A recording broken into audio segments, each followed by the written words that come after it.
Welcome back to BS with Brian Simpson. Oh, we're back. Listen, for those of you that was demanding the cat, here she go.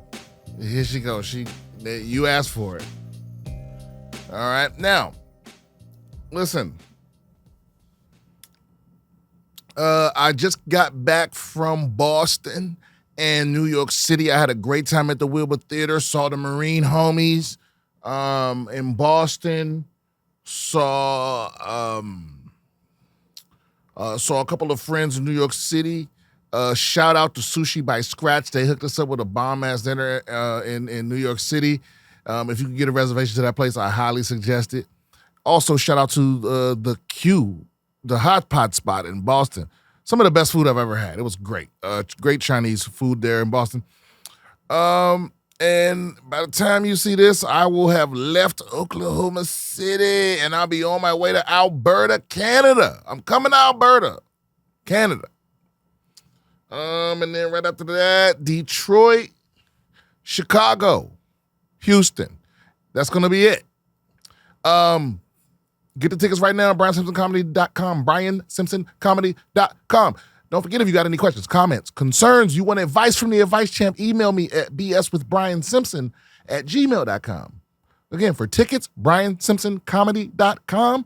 For advice, email me at BSwithBrianSimpson@gmail.com. All those things are going on right now. And also, don't forget, each and every Tuesday at 7:30 and 10:30, I host Bottom of the Barrel at the world famous comedy mothership right here in Austin, Texas.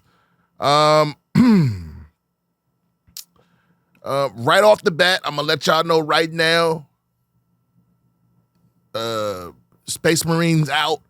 The game that's got me obsessed right now is Witchfire. Witchfire got a hold on me like I can't believe. If you're a PC gamer, Witchfire, it's in early access. It's incredible. It's incredible. All the little things they've thought of. Let me tell y'all something. The early access, I'm testing out the game. I'm having a lot of fun. And then I get stuck on the geometry. We've all been there. And you got to wiggle and Google and wiggle and jump and wiggle and slide and giggle and try everything. You know what? In Witchfire, you just pause it and click unstuck and they just move you out of there. Woo! And there's tons of shit like that in this game. Tons of little features that are very pro-consumer, pro-gamer, if you will. They've thought of all the little things, and it's not even done. There's a couple of frustrations here and there, but I'm telling you, this game is shaping up to be. I wish they had like a support us button where I could just give them more money so to make it doper, because they just really is awesome. Witchfire, WITCHFYRE, on computer. Anyway. Moving on to the advice portion of the shit. Let's see here. This is from Vega. Hey, Brian, thank you for taking time to read my email and for being the advice champ. My name is Vega, and I'm a 40-year-old woman from Denmark. I'm about to leave for a 6 to 8 month-long trip to Argentina with my boyfriend, and I'm beyond excited for it. The thing is, I've recently diagnosed ADHD and autism, and I haven't learned yet how to fully manage traveling without getting overwhelmed or burned out. How do you maintain a good routine while on the road, and do you have any tips on how to get through airplane boarding without popping a vein out of sheer frustration? What do you do to prevent yourself from getting burned out? That's a good question. Well, my number one is noise-canceling headphones. Some lightweight noise-canceling headphones, and I think the champ is the Sony, the XM5s from Sony. Over-ear noise-canceling headphones. They're very light and agile. They sound good enough. The touch controls are meh, but they're lightweight, so you can wear them for a long time, and your ears don't feel hot and breathe. And they have a lot of cool features and shit that you can turn on or off. But it doesn't have to be them. I also have some Sonos Aces. I have a lot of headphones.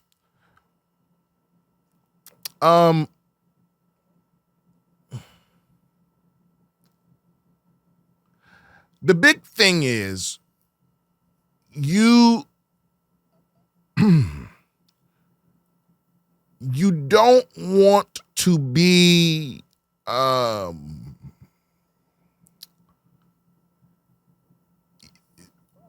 you want your noise canceling headphones because you won't, you want to be able to block to control the noise. And it's mostly nonsense that you don't need to hear. And a lot of these headphones now, they have the pass-through mode, so you can hear what's going on around you. I'm not sure how tech-savvy you are, but you might already know that. But you can hear what's going on around you. With the Sonys, you can just put your hand on the cup, and it'll open it up, and then when it's done, you can close it up. It also has a setting where, like, you can tell it what to block out in the app. It's like you can tell it what level of noise so that you can hear specifically airport announcements, because that's all you need to hear. That's one. Two, I check a bag. Now, listen, a lot of people are anti-check.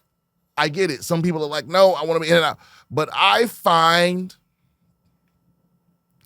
that because you're going to be frustrated one way or the other, okay? If you check a bag, most of your frustration is going to be waiting for your bag and watching those fucking idiots stand in front of the carousel, not realizing that they're blocking everyone, even though you can see your bag from literally anywhere. So then everybody got to navigate around you when their bag comes out before yours because you're a self-absorbed idiot, right?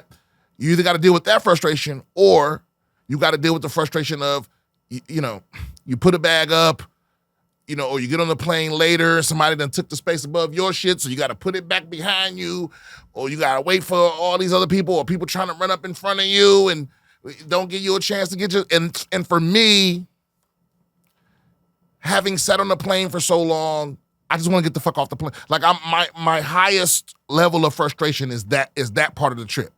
The end, when it's time to get off the plane, I just want to be able to get up and get the fuck off. Because I need to get up, because I'm at that point, I'm already maximum frustrated, and it's just better for me to get out of that situation. And all the things that come along with putting the bag overhead, just I can't, right? So I keep all my valuables and shit on me. I keep my my laptop, my tablet, my headphones, all my gear and those sorts of things. And I pack all the clothes. So I have a backpack, I have a fucking satchel for my Steam Deck and chargers and shit I need to access real quick. And my backpack has a backup change of clothes in case they lose my luggage, mints, that sort of thing. Also, when you go to the store and you buy cologne, this is a little tip of mine. They flood you with these fucking samples. They just drop fucking 50 samples in your bag. I keep those in my carry-on, just in case. Sometimes they can get a little funky in that box. Nothing more torturous than being trapped beside a funky motherfucker. So, I keep a little bit of them samples. I put a little on my finger, so I don't got to deal with you, man. They also have peppermint oil helps. Put a little peppermint oil, water it down a little bit, put it on it. Nothing stronger than that. Ain't no BO stronger than that. What else? I think that's about it, really. I have my phone on. I entertain myself. I'm always being stimulated somehow. I have a tablet. I download shit to watch on my tablet before I get on, whether it be movies, Netflix and HBO and all the apps let you download episodes. A lot of people don't know that. Will let you download stuff onto your tablet. And YouTube as well. And so, you want to go into those settings, make sure you change it to the higher quality. And yeah, I just, from the moment I sit down, I exist alone on the plane. Also hydrate, because being up so high can dry you out. And that can also cause you to be more frustrated. Okay. So you hydrate, block out the noise. I don't know how often you travel, but it would be worth it to get access to one of those lounges. Everything to just relax. Another one, stretch before the flight. Get a good stretch in your legs, your butt, all that shit. Because you're going to get frustrated. That's my point. And you want to make sure you're as relaxed as possible before you get on this plane. As relaxed and hydrated as possible before you get on the plane, right? Don't drink.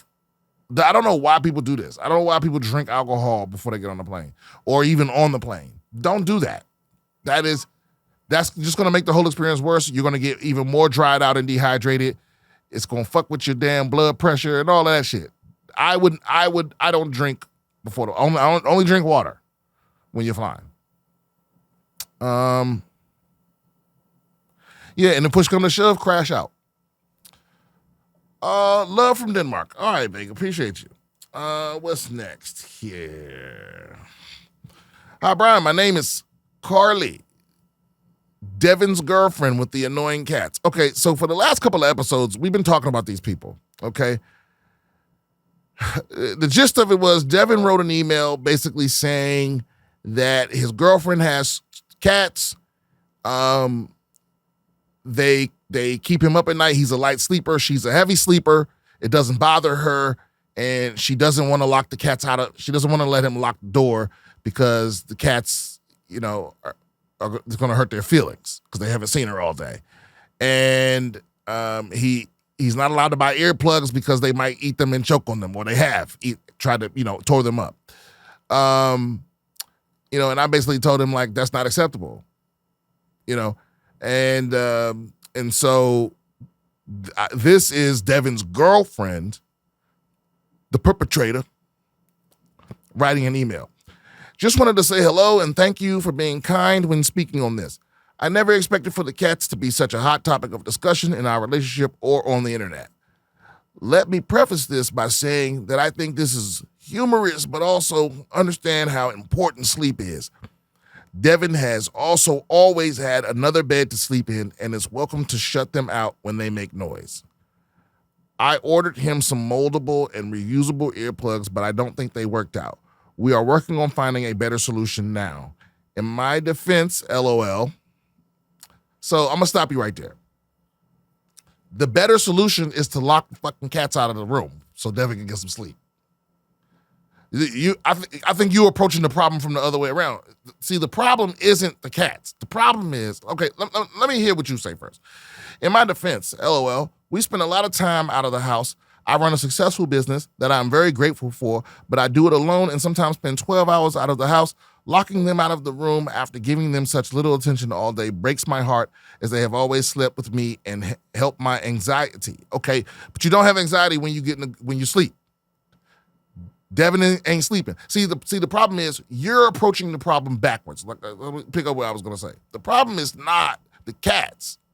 The problem is that you're putting the cats up here and Devin getting some sleep somewhere else on the list. You know what I mean? You're trying to solve a problem that you've created, right? Like you start with Devin gets sleep, and then we figure out how to get the cats more attention and more time with you. Not the cats get to do what the fuck they want, and then we'll figure out how Devin can get some sleep. You understand what I'm saying? You're working from the wrong end. That's the overall problem, is that the priority got to be him getting some sleep. Fuck them cats. I listen, I love my cat to death. There is nothing in the world that would there's no situation where I would allow her to not let me get sleep. If I got to put her in another house, I'm getting some sleep. And she knows that. That's why she doesn't, she sleeps. She don't wake nobody up. But it's like, yo, if your man's a light sleeper, and the other thing is like, he always got somewhere else to sleep. What is that? Think about what you're saying. The cats being in your room at night while you sleep is not the number one priority.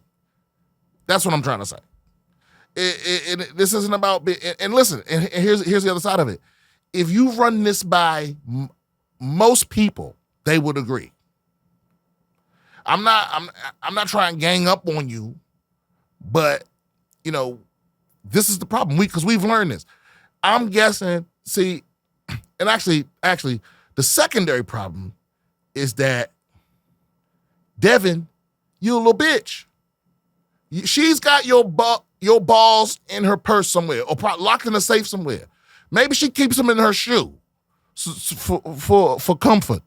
But I told you to put your foot down, and instead what you did was you went to your girlfriend and went, well, the man on the internet said, and then it allowed her to write this. Be a man. Man up. Now, maybe it sounds like you in a situation. Are you a kept man? It sounds like you in that kind of situation. It sounds like you in that kind of situation where, like, you don't pay no bills, so you got to shut the fuck up.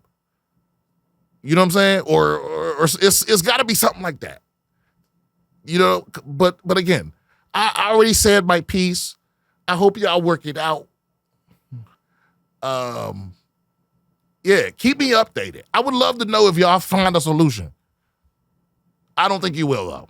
I think the solution is going to be you sleeping in another room, or you having somebody tunnel into your ears and puncture your eardrums so you can stay asleep. Or maybe you'll have an Ambien habit in the next 5 years. Just maybe we got to roofie this motherfucker so he can sleep through. I don't know. Anything other than locking them cats out the room at night. I don't know. I don't think this is ever I don't think it's gonna work out. I don't think it's gonna work. I think you're gonna have to. I think you got to sleep in that other place, bro. She says it's a secondary place for you. You've always had somewhere else to sleep. Hold on. Devin has also always had another bed to sleep in. Well, Dev, get your ass in that other bed. Get your ass in that other bed, Miss Carly. Or I don't know. What do you call what's up, baby? See my cat right here. She here. She's on the cat side. Where the fuck did you go, by the way? Anyway, next email. Need advice. My business or not. Hey, Brian. Was lucky to be front row at the Wilbur. Thanks for coming out. Absolutely hilarious, great stuff. Gonna try to make this short, okay? I see you about a paragraph and some change. I appreciate it. Gonna try to make this short. My wife's brother, 24-ish, has a daughter, now 4, that he left with the baby mama as he took off for Texas to be with his new girl. Okay, let me read that one more time. My wife's brother, okay, your brother-in-law, 24-ish. Okay. I know, this is interesting, huh? Captivating, baby, captivating. My wife's brother. Okay, now, wait a minute now. What we got going on? Can I please drink my coffee and read my... I know. It's also very new and interesting and fresh. All right. Back to the problems. Going to try to make this short. My wife's brother, 24-ish, has a daughter now 4. Okay, he's got a 4-year-old daughter. Your brother-in-law has a 4-year-old daughter that he left with the baby mama. He left with his baby mama as he took off for Texas to be with his new girl. Okay, so right there, that's a big mistake. You didn't say took off from where? I'm guessing from Boston, since you were at the Wilbur. So you don't make major life decisions for new girls. Okay? He's been away for 2 years now. Okay. The little girl's amazing and breaks my heart to see her grow up without a dad. I, too, grew up with my dad, whom was in and out of jail. Oh, you grew up without that. Okay. Who was in and out of jail, so I know what it's like. My question, is it my business or not to talk to him about my perspective on things? Filler info. The girlfriend is a manipulative person. The brother needs to sack up, but has insecurity issues. Despite leaving his daughter, he's actually a really nice kid. Keep it smooth. Thanks for the advice. Wow. I should have had him respond to goddamn Devin. You need to sack up, Devin. But look, no, it's not none of your business. You know, all you can do is what's best. I believe that what's best for children is to receive as many streams of love and care and knowledge as possible. And that's all you can do. But you talking to him about it, I mean, you know how it is. You know, that's your brother-in-law. They ain't none of your business. You know what I mean? You know what it is. That's why you say you know that ain't your business. It's the right thing to do. What I mean is, it's not your duty to speak up. That's your girl should be speaking up. Your wife. Your wife should be saying something. If the family ain't saying nothing, you know, and also I don't know his side. I don't know if it's because it could just be from y'all's perspective that he just up and left his kids, but maybe he down there building something, coming back. But yeah, no way I'm missing my 4-year-old. I mean, he left when she was 2. Damn, she don't even know who you are, Slim. I mean, at this point, you uncle status, Dad. Them first 5 years is essential. You know?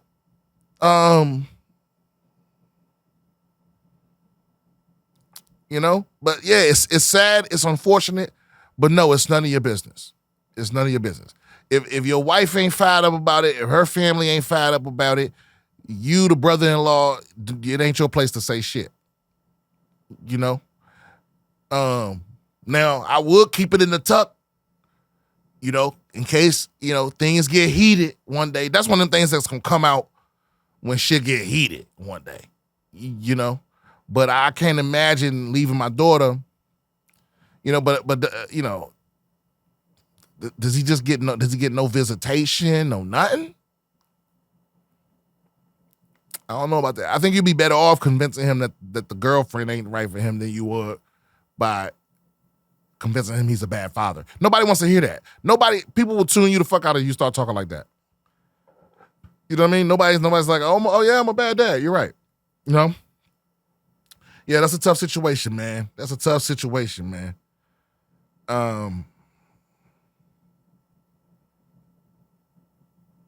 Yeah, but you're just gonna have to suffer in silence. I think that's what's best, to keep the peace. You know? Now, I also know what it's like to have something like that just burning you up, just bubbling up.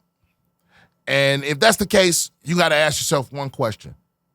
This young man, strapping young 24-year-old, can you for sure whoop his ass?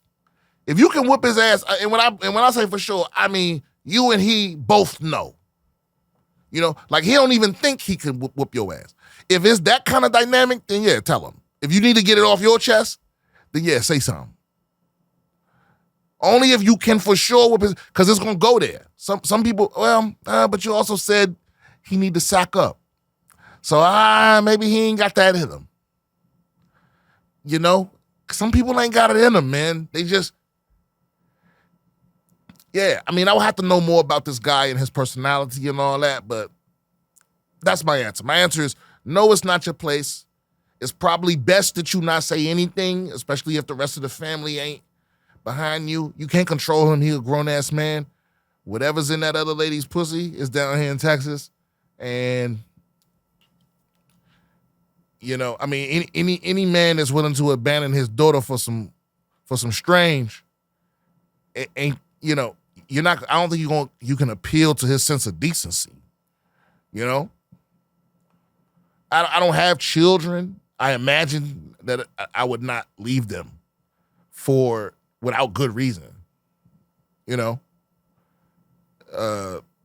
Yeah, wow. Yeah, that's a tough one, man. Sometimes I feel like I talk a lot and didn't give any advice. Because I really don't know. I'm going to be honest with you. I just don't fucking know. All right. KT. Okay. Hey, Brian. Big fan of the podcast and loved your set at the mic drop in San Diego earlier this year. I ripped through Old Man's War. That's a reading recommendation I gave him. After a recommendation you gave on an earlier podcast with Rob. Absolutely loved that book and quickly went through Ghost Brigade as well. Since you dig revenge stories so much, do you have any recommendations on revenge books? Thanks for all the advice, champ. KT. Listen, that's a good question. But I have not read a lot of revenge books, if that makes any sense. Definitely Count of Monte Cristo. That's what started all this. Off the top of my head, I don't know if I can think of a revenge book. I mean, man, you know, I did read Monsters of Men. I think that's a bit of a revenge. It's another little trilogy, little sci-fi trilogy by the same. It's not the same. It's not John Scalzi. It's another dude. Yeah, but that was kind of a yeah. But most of the revenge stuff I've liked was movies. I don't know if I read too many revenge books, but I have to really think about it. Unless you count like also the Thrawn trilogy, Star Wars. That's a bit of a revenge. The original Thrawn trilogy, which is not canon anymore. The original Thrawn trilogy is fucking awesome. It's one of the best Star Wars stories ever. But yeah, I have to think on that and get back to you, man. Hit me up in a couple of episodes. All right. Dr. Good Question.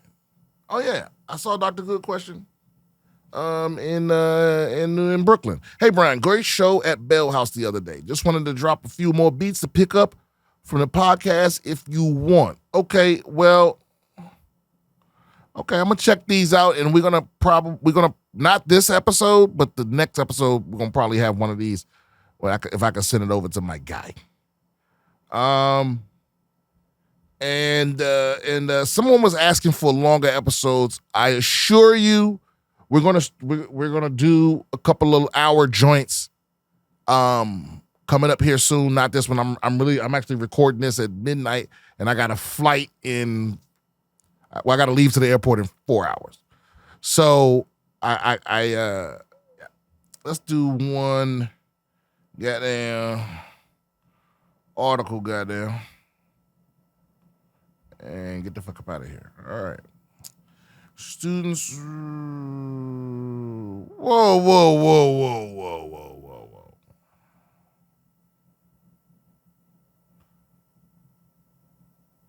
Students raise private concerns over using QR codes to get into bathrooms. In this day and age, QR codes are everywhere. You'll see little squares displayed in advertisements in restaurants and even on the corner of newscasts. It's also made its way into schools. However, a tracking policy implemented at a high school in Huntington Beach leaves students raising privacy concerns, particularly when they're required to use QR codes to get into bathrooms. When you ask to use the restroom, you have to go and take your phone up, scan the QR code, then they make you put the phone back down, and then you have to go use the restroom. A student at Edison High School told Fox 11, you can't even look at your own timer to see if you're running out of time or not. What? What time? Did I skip something? Okay. The QR code policy is among the changes implemented at Edison High School at the start of the 2024-2025 school year. Some students are still angry and feel like it's a privacy infringement that they've been circulating a petition on change.org saying that the policy goes against the government's duty to protect the health and safety of students. Others add that the policy is unconstitutional. I think it's completely disgraceful. I think it's insane. On the flip side, the policy allows the school to track where the students are. How, though? Okay. There's been a lot of problems of kids just going and messing around, talking to their friends when they should be in class. Yeah, since the beginning of time. Those kids fail. Fox 11 made calls and texts to Edison School and the school district administrators, but could not be reached for comment. Okay, well, look, man. Oh man, this is a perfect example of somebody doing too much. You're doing too much up there at the school. That's not a problem.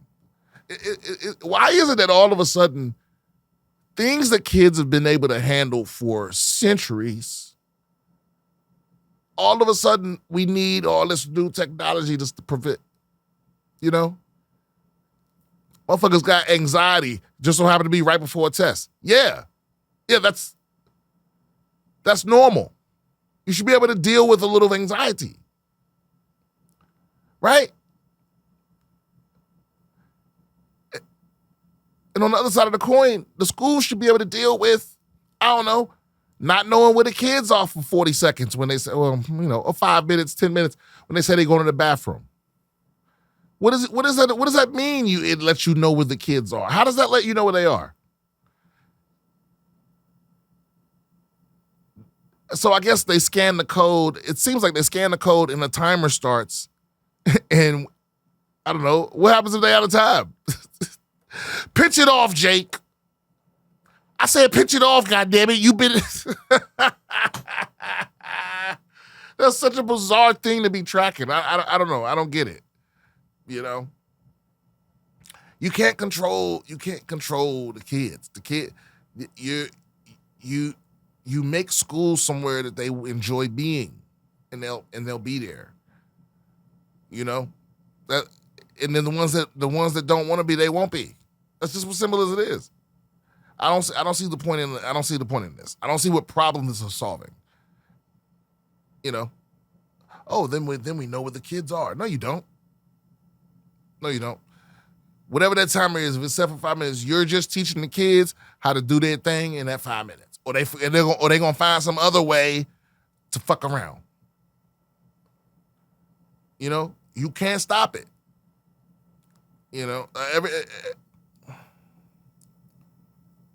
Because this is inevitable. One of these kids is gonna have, the bubble guts, and they're gonna be gone past that timer. And I'm telling you, imagine being a teacher having to run into the bathroom. It's like, come on, man, y'all.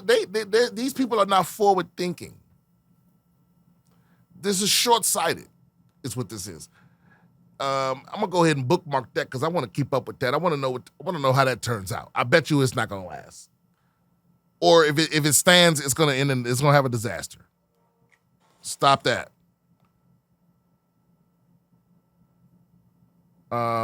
Yeah, that's it. Thanks again, guys, for tuning in to BS with Brian Simpson. Hey, listen, everything's fine. Come see me live. Bye-bye.